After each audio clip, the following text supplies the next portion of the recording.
अस्सलाम वालेकुम नाज़रीन, एक नई वीडियो के साथ मैं हूं आपका मेज़बान रज़ा अब्बास। पाक भारत जंग का मास्टरमाइंड क्या वाकई नेतन्याहू थे? इस खबर के ऊपर बात करेंगे। इसके साथ साथ ट्रंप ने ये सीज़ फायर क्यों करवाया है, वो इंटेलिजेंस रिपोर्ट क्या थी, नया इंकशाफ हुआ है जो हम आपके सामने आज के इस व्लॉग में रखेंगे। और पूरी दुनिया के अंदर पाक हिंद से जिंदाबाद ये नारे क्यों लग रहे हैं, बड़ी दिलचस्प एक कहानी है, वो भी आपके सामने आज के इस व्लॉग में रखेंगे। मगर उससे पहले आपसे दरख्वास्त के वीडियो को लाइक और चैनल को सब्सक्राइब जरूर कीजिएगा।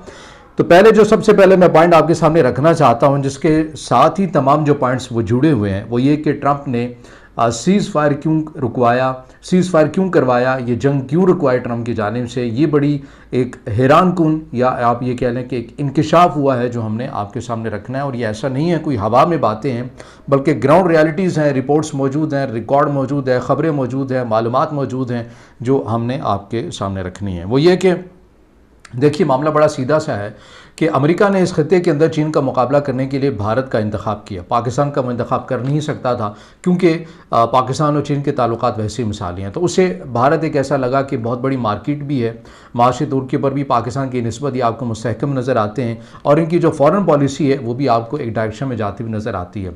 तो हमें ये सूट करता है। गो कि माजी में सोवियत यूनियन के साथ ज़्यादा झुकाव था भारत का, लेकिन जब सोवियत यूनियन का खात्मा हुआ, टूट गई, तो उसके बाद भारत आपको अमेरिका के साथ ज़्यादा ताल्लुकात बनाता हुआ नज़र आता है। तो भारत की एक ये अमेरिका की ये रियासती पॉलिसी थी और यही वजह है जिसकी बिना के ऊपर अमेरिका की जानिब से ये ऐलान किया गया। इससे कोई फ़र्क नहीं पड़ता कि सदर ट्रंप है या फिर ओबामा है या फिर जो बाइडन है, लेकिन ये रियासती पॉलिसी थी अमेरिका की कि इस खत्ते के अंदर भारत हमारा तस्वीराती पार्टनर होगा। इस खत्ते के अंदर अगर हमने चीन का मुकाबला करना है तो भारत उसके लिए हमारा इंतखाब होगा। इसके लिए भारत को क्या करना था या भारत को क्या देना था?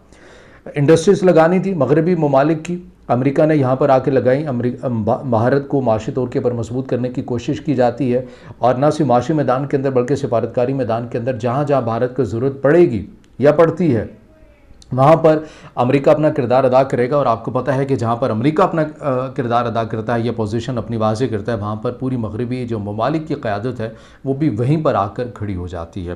तो इस तरह भारत को चलाया जा रहा था। अब इसके अंदर कॉन्फिडेंस जो मोदी को मिलता है या भारत की स्टेट को मिलता है वो ये कि देखिए कि माशी तौर के ऊपर अगर हम पाकिस्तान का या भारत का मवाजना करते हैं तो भारत की मईशत एक बहुत बुलंदियों को छू रही, और इसमें कोई शक भी नहीं है, बिल्कुल ठीक बात है ये। और पाकिस्तान जो है वो बैक टू बैक IMF के प्रोग्राम में ही जाता है, कर्ज़ों से अपने मुल्की मामलात को चलाता हुआ नज़र आता है। और जो सिक्योरिटी इशूज़ हैं बैक टू बैक बलूचिस्तान से खैबर पख्तूनख्वा से, बलूचिस्तान में कभी इनकी ट्रेन हाईजैक हो जाती है और फिर आए रोज़ इनकी जो सिक्योरिटी एहलकार है उन्हें निशाना बनाया जाता है, तो ये वहाँ से भी बड़ी मुश्किलात के अंदर हैं। तो क्यों ना ये एक ऐसा गोल्डन टाइम है, गोल्डन टाइम पीरियड है कि हम ऐसे में कुछ कर दें और उसको वजह बनाकर उस वाक़े को हम पाकिस्तान के ऊपर चढ़ाई कर दें। तो ये मामला आपको कुछ इस तरह से फिर नज़र आता है और फिर होता भी कुछ यूँ है।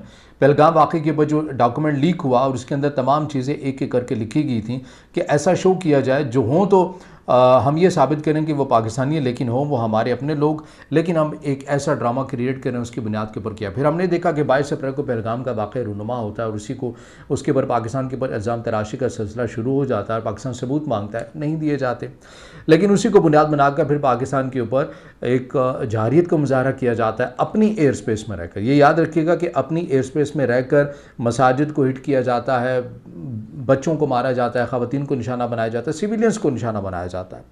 अब यहाँ तक मामला नहीं रुकता। अब ये कॉन्फिडेंस आप देखिएगा भारत का, ये कॉन्फिडेंस होता है भारत का कि देखिए हमने ये भी कर दिया और हमारा कुछ भी नहीं हुआ। हालांकि रफ़ाल अपने फाइटर जेट गिरा चुके थे, मगर उसके बावजूद भी कॉन्फिडेंस ये था कि पाकिस्तान हमें उस तरह का रद्द-ए-अमल नहीं देगा। फिर ड्रोन भी भेजे जाते हैं, फिर बरहमूस मिसाइल का भी इस्तेमाल किया जाता है, वो भी भेजे जाते हैं, पाकिस्तान की अहम तनसीबात को निशाना बनाने की कोशिश की जाती है।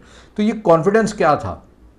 ये कॉन्फिडेंस ये था कि अमेरिका हमारे साथ है। ये जो कहा जा रहा है ना कि अमेरिका ने पुष्पनाही नहीं की है अमेरिका की, मैं इस तज्ज़िये को नहीं मानता। अमेरिका इस तमाम सूरत हाल के अंदर इन्वॉल्व था और JD वेंस के स्टेटमेंट जो कि अमेरिका के नायब सदर हैं, आप उनकी उठाकर देख लें कि जब भारत की जानिब से पाकिस्तान के अगेंस्ट जारियत की गई, ड्रोन का इस्तेमाल किया गया, अहम तनसीबात को निशाना बनाया गया, तब तक अमेरिका का यही मौक़िफ़ था कि ये पाक भारत का मामला है, हमारा इसमें कोई लेना देना नहीं है।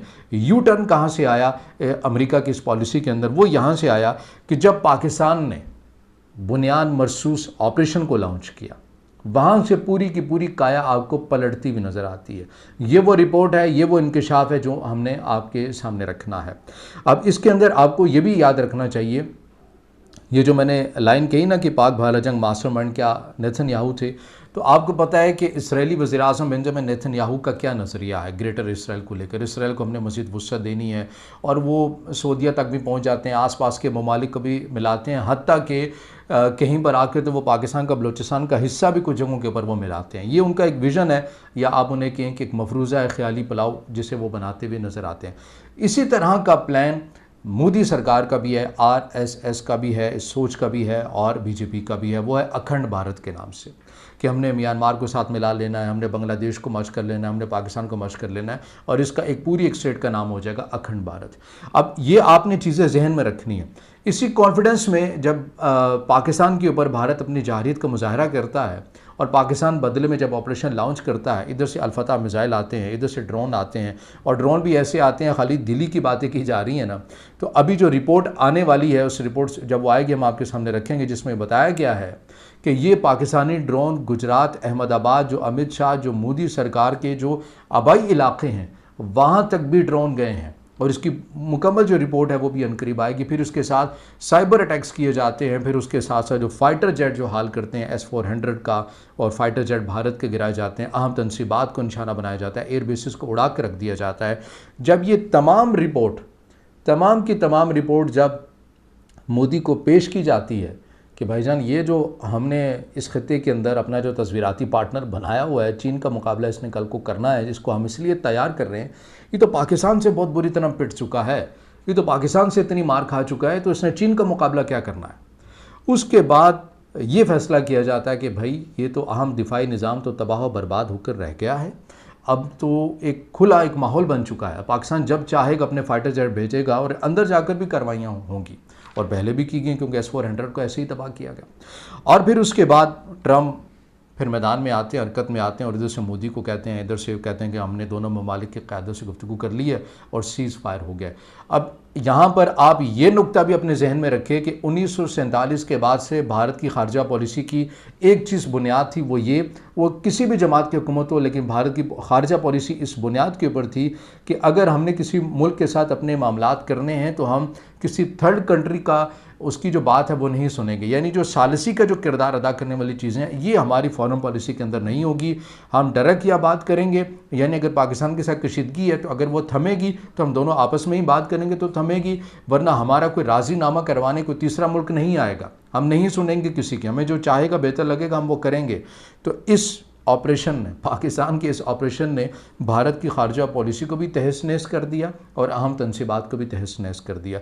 यही वजह है कि अमेरिका ने सालिसी का किरदार अदा किया, और इसी बात के ऊपर तो मोदी के ऊपर तनकीद हो रही है कि आपने तो हमारी खारजा पॉलिसी का जनाजा निकलवा दिया, आपने हमारे फाइटर जेट भी गिरवा दिए, हमारा दिफाई निज़ाम भी तबाह बर्बाद करवा दिया, एयर बेसिस भी तबाह बर्बाद करवा दी, और हमारी खारजा पॉलिसी भी तबाह बर्बाद करवा दी। तो ये जो अखंड भारत का और ग्रेटर इसराइल का, इन दोनों शख्सियात के जो विज़न है ये आपको नज़र आते हैं, और ये कॉन्फिडेंस है भारत को कि अब हमें पाकिस्तान की जानिब से कुछ नहीं होगा, क्योंकि पाकिस्तान माशी तौर के ऊपर भी कमज़ोर हो चुका है और दिफाई लिहाज से भी कमज़ोर हो चुका है। लेकिन अमेरिका के पास जब ये कैलकुलेशन पहुंची तो नतीजा बड़ा उलट निकल आया। अब इसके अंदर जो पूरी दुनिया के अंदर ये जो नारे लग रहे हैं कि पाक चीन दोस्ती जिंदाबाद के हवाले से, ये खबर मैं आपके सामने रखूँ, आपको याद, आप चाहें तो गूगल भी कर सकते हैं। 1959 के अंदर चीन के एक अहम रहनुमा की जानिब से कह दिया गया था, बड़े एक अहम रहनुमा की जानिब से कह दिया गया था, अपनी क़यादत को ये पैगाम दिया गया था कि आपने मुस्तक़बिल में भी पाकिस्तान का साथ नहीं छोड़ना है, पाकिस्तान का ख्याल रखना है आपने। क्यों? क्योंकि पाकिस्तान वो मुल्क आपके लिए साबित होगा जो पूरी दुनिया के लिए आपके एक नया बिज़नेस लेकर आएगा। ये आपके लिए एक ऐसी विंडो बनेगा जो पूरी दुनिया तक आपके लिए एक एक्सेस करेगा। और देखा CPEC के ज़रिए तो चाइना ने अपना सामान दीगर ममालिक तक पहुंचाना ही पहुंचाना है। जो मिलिट्री मैदान के अंदर मिलिट्री इक्विपमेंट की मद में जो पाकिस्तान ने चाइना की प्रोडक्ट की मार्केट कर दी है और इस तरह उनका मौसर तरीके से इस्तेमाल किया है, चाइना की तो वाह वाह हो गई है। आप ये समझिए कि ये कहा जा रहा है कि पाक भारत जंग में सबसे बड़ा फ़ायदा जो है वो चाइना को हुआ है, चाइना की मार्केट को हुआ है। और अब आने वाले दिनों के अंदर एक नया ब्लॉक आपको बनता हुआ नज़र आ रहा है, उसके ऊपर एक इंशाल्लाह एक अलहदा से वीडियो बनाएंगे, उसमें पूरी एक असेसमेंट के साथ आपके सामने हक़ाइक़ भी रखेंगे। तो ये अब तक की मालूमात है जो हमने आप तक पहुँचाई हैं। अगर आप समझते हैं कि वीडियो आपके लिए मुफीद है तो फिर इसे ज़रूर लाइक भी कीजिएगा, कमेंट्स में ज़ाहिर ख्याल कीजिएगा और चैनल को सब्सक्राइब ज़रूर कीजिएगा।